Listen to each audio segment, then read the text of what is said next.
and she was walking up to the Walmart doing her grocery shopping when she heard gunshots. So I remember turning around and seeing the shooter come closer to the building. That's the voice of Michelle Grady.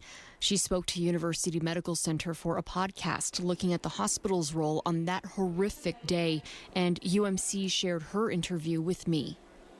I ended up falling to the ground, and I didn't realize at the time why I fell. Later, we found out that my pelvis on the left side was shattered. And a Walmart employee came out after the shots stopped, and he came out and he asked me, are you okay? Where were you shot? I was very aware of where I was shot and how many times. And I told him, and he began taking off layers of his clothes so he could wrap my wounds to try to stop some bleeding. At some point, I called my mom before the ambulances had arrived. She made me repeat it because she didn't believe, it's just not something you hear. I repeated it again to her, that there was an active shooter and I had been shot 3 times. I was trying to tell her goodbye. She wouldn't let me finish any of my sentences, and she told me, I'm going to find you. I'm going to come and I'm going to find you.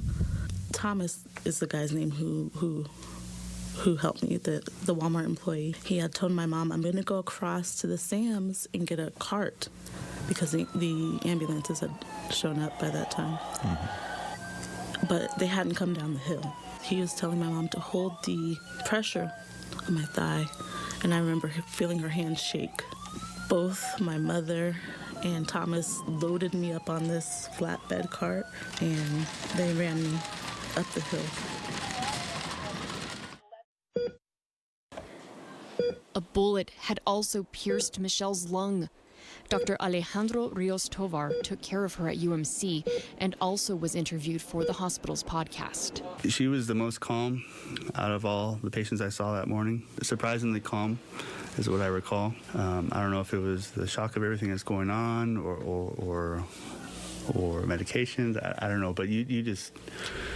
and I told her this after the fact. I told her that seeing how calm and she was kind of gave me a sense of calm that things were going to be okay. And that's what really gives me the anxiety, that gives me some pause of those patients, those people that didn't become our patients, that didn't make it.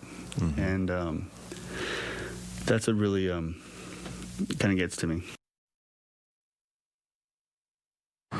And to hear more about Michelle's recovery, as well as the harrowing push by surgeons to save the victims and the quest for justice, you can listen to my podcast, Borderland Crimes, a new episode out today. It is now available on Apple Podcasts, Google Play, and on our website, kvia.com. Eric.